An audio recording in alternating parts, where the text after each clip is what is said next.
I have a rapid fire for you. Sure. Banana chips or parampuri? Parampuri, man. Like a nice parampuri in the evening is a hi all. അപ്പോൾ ദുൽഖർ സൽമാൻ പറഞ്ഞത് കേട്ടില്ലേ, ഈ പഴംപൊരി in the evening is എന്തോ അടിപൊളിയാണ്, സൂപ്പറാണെന്ന് പറഞ്ഞത്. So അത് കേട്ടപ്പോൾ എനിക്കും പഴംപൊരി തിന്നാൻ ആഗ്രഹമായി. അപ്പോൾ ഞാൻ 3 സ്പൂൺ ഗോതമ്പ് പൊടിയും 3 സ്പൂൺ മൈദയും പിന്നെ 2 സ്പൂൺ പഞ്ചസാരയും 1 സ്പൂൺ ഉപ്പും 1 നുള്ളു മഞ്ഞൾപ്പൊടിയും കൂടി ഇട്ടിട്ട് ഒരു തിക്ക് ബാറ്ററാക്കിയിട്ട് മാറ്റുന്നുണ്ട്.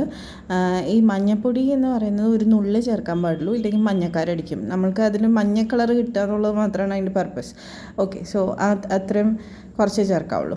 ഓക്കെ, സോ എന്നിട്ട് നമ്മൾ തിക്ക് ബാറ്റർ ആക്കണം. ഞാൻ വെള്ളം ഒഴിച്ചപ്പോൾ കുറച്ച് വെള്ളം കൂടിപ്പോയി. അപ്പോൾ നമ്മൾ ടെൻഷൻ അടിക്കേണ്ട, വെള്ളം കൂടിപ്പോയി കഴിഞ്ഞാൽ പിന്നെയും കുറച്ചുകൂടെ ഗോതമ്പ് പൊടിയും മൈദയൊക്കെ ഇട്ടിട്ട് അഡ്ജസ്റ്റ് ചെയ്ത് ഒരു തിക്ക് ബാറ്റർ ആക്കിയാൽ മതി. നിങ്ങൾ എത്ര പേര് വളരെ ടെൻഷൻ അടിച്ച് കുക്ക് ചെയ്യുന്നവരുണ്ട്? ഞാൻ പണ്ടൊക്കെ അങ്ങനെയായിരുന്നു. ഞാൻ കുക്ക് ചെയ്ത് ആർക്കെങ്കിലും ഇഷ്ടപ്പെടുമോ ഇഷ്ടപ്പെടാതിരിക്കുമോ, ഞാൻ കുക്ക് ചെയ്യുന്നതൊന്നും ടേസ്റ്റ് ഉണ്ടാവില്ല, ശരിയാവില്ല, ഇങ്ങനെയൊക്കെ ടെൻഷൻ അടിച്ചാൽ ഞാൻ പണ്ട് കുക്ക് ചെയ്തുകൊണ്ടിരുന്നത്. അപ്പോൾ എന്തായിരുന്നു വെച്ചാൽ ഞാൻ കുക്ക് ചെയ്തതെല്ലാം ഫ്ലോപ്പായിരുന്നു. പക്ഷേ ഇപ്പോൾ എന്താണെന്ന് വെച്ചാൽ ഞാനിപ്പോൾ അങ്ങനെ ചിന്തിക്കാറില്ല. ഞാൻ കുക്ക് ചെയ്യുമ്പോൾ ഞാനത് വളരെ സന്തോഷമാണ് കുക്ക് ചെയ്യണത്. സോ അതുകൊണ്ട് തന്നെ ഞാൻ കുക്ക് ചെയ്യണ ഫുഡൊക്കെ ഇപ്പോൾ ആൾക്കാർക്കൊക്കെ ഇഷ്ടമാണെന്ന് ഞാൻ വിചാരിക്കണം. ഓക്കെ, സോ നമ്മൾ മറ്റുള്ളവരുടെ ഇഷ്ടത്തിനല്ല, നമ്മുടെ സന്തോഷത്തിന് വേണ്ടി കുക്ക് ചെയ്യുമ്പോൾ നമ്മൾ ഉണ്ടാക്കുന്ന ഫുഡിനൊക്കെ ടേസ്റ്റ് ഉണ്ടാകുമ്പോൾ കേട്ടോ. അപ്പോൾ ഇതെല്ലാം മിക്സ് ചെയ്ത് നല്ലൊരു തിക്ക് ബാറ്റർ ആക്കിയതിന് ശേഷം നമ്മൾ എന്ത് ചെയ്യണം, നമ്മളൊരു പാൻ അടുപ്പത്ത് വെച്ച് ചൂടാക്കണം. ഓക്കെ, ഞാനിപ്പോഴും ഇളക്കിക്കൊണ്ടിരിക്കുകയാണ്. കണ്ടോ, ഇളക്കി അത് ഞാൻ ലൂസാക്കി. എന്നിട്ട് ഞാൻ എന്ത് ചെയ്തു, അതിൽ കുറച്ച് പൊടിയൊക്കെ ഇട്ടിട്ടാണ് പിന്നെ അഡ്ജസ്റ്റ് ചെയ്തിട്ടോ. ഇനി എന്താണ്, ഒരു പാൻ അടുപ്പത്ത് വയ്ക്കുക, എന്നിട്ട് എണ്ണ ഒഴിക്കുക. വെളിച്ചെണ്ണയാണ് നല്ലത്. ഞാനിവിടെ സൺഫ്ലവർ അപ്പോൾ എടുത്തിരിക്കണേ.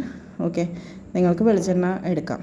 ഇനി എണ്ണ ഒഴിച്ചതിന് ശേഷം ഞാൻ ഏത്തപ്പഴം ഇങ്ങനെ മുറിച്ച് വെച്ചിട്ടുണ്ട്, നേന്ത്രപ്പഴം മുറിച്ച് സ്ലൈസാക്കി വെച്ചിട്ടുണ്ട്. എനിക്ക് ചെറിയ സ്ലൈസാണ് ഇഷ്ടം, എനിക്കിങ്ങനെ തിക്ക് സ്ലൈസ് അത്ര ഇഷ്ടമല്ല. അപ്പോൾ ചെറിയ സ്ലൈസാക്കിയാണ് ഞാൻ വെച്ചിരിക്കുന്നത്.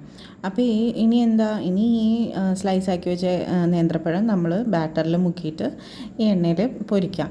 എണ്ണ നല്ല ചൂടുണ്ടായിരിക്കണം, ഇല്ലെങ്കിൽ എണ്ണ കുടിക്കാനുള്ള ചാൻസ് ഉണ്ട്. അപ്പോൾ ഇനി ഒരു സൈഡ് ഗോൾഡൻ കളറായി കഴിയുമ്പോൾ നമ്മൾ മറിച്ചിട്ടിട്ട് അടുത്ത സൈഡും കൂടെ ഗോൾഡൻ ആക്കി എടുക്കുക. മറിച്ചിടുന്ന സമയത്ത് ഇതുപോലെ ഒട്ടിപ്പിടിക്കാനുള്ള ചാൻസ് ഒക്കെ ഉണ്ട്, മൈൻഡ് ചെയ്യണ്ട, അങ്ങോട്ട് മറിച്ചിടണം കേട്ടോ. എന്നിട്ട് നമ്മൾ നല്ല 2 സൈഡും മുരിച്ചെടുക്കുമ്പം നല്ല ഗോൾഡൻ കളറിലുള്ള പഴംപൊരി റെഡിയാണ്. ഇനി അതൊരു സെർവിങ് ഡിഷിലോട്ട് മാറ്റാം. ഞാനിനി ചെയ്യാൻ പോണത്, ഇതിന്ന് കുറച്ചെടുത്തിട്ട് ഞാൻ താഴെ ഞങ്ങളുടെ ഹൗസ് ഓണറാണ് താമസിക്കുന്നത്, അവർക്ക് കൊണ്ടു കൊടുക്കാനാണ് പോകുന്നത്. എനിക്ക് ഒരുപാട് ഫ്രണ്ട്സും ഒരുപാട് റിലേറ്റീവ്സൊക്കെ ഉണ്ട്. എനിക്ക് എല്ലാവരെ കൊണ്ടും ഉപകാരം മാത്രമേ ഉണ്ടായിട്ടുള്ളൂ. ഞാൻ എപ്പോഴും ദൈവത്തിനോട് നന്ദി പറയുന്നത്, എനിക്ക് സ്നേഹിക്കുന്ന കുറേ പേര് എവിടെ പോയാലും എൻ്റെ ചുറ്റിലുണ്ടാവും. അതിനാണ് ഞാൻ ദൈവത്തിനോട് നന്ദി പറയാറ് എപ്പോഴും. പക്ഷേ ഈ അടുത്ത് എനിക്കൊരു ചെറിയ പ്രശ്നം, ഒരു പണി കിട്ടിയിരുന്നു കുറച്ച് ഫ്രണ്ട്സിൻ്റെ നിന്ന്. പക്ഷേ അത് കാരണം ഞാൻ കുറച്ച് നാൾ ട്രോമയിലായിരുന്നു, ഞാൻ വിഷമത്തിലായിരുന്നു. അതിൽ നിന്ന് ഈ അടുത്താണ് പുറത്ത് വന്നത്. ഞാൻ ആലോചിച്ചത് എന്താണെന്ന് വെച്ച് കഴിഞ്ഞാൽ, കുറച്ച് പേര് അങ്ങനെ ചെയ്തെന്ന് വിചാരിച്ചിട്ട് എല്ലാവരും വെറുക്കേണ്ട കാര്യമില്ലല്ലോ. അങ്ങനെ ഓർത്തിട്ടാണ് ഞാനിപ്പോൾ വീണ്ടും പഴയ പോലെ കുറച്ചുകൂടെ ആക്റ്റീവായി എല്ലാവരെയും ഇഷ്ടത്തോടെ ഞാൻ കണ്ടു തുടങ്ങിയത് വീണ്ടും. പഴംപൊരി കൊടുത്തപ്പോൾ താഴത്തെ അമ്മൂമ്മയ്ക്ക് നല്ല സന്തോഷം കേട്ടോ. ഈ ലോകത്തെ എല്ലാവർക്കും സ്നേഹത്തോടെയും സമാധാനത്തോടെയും പെരുമാറാൻ സാധിക്കട്ടെ.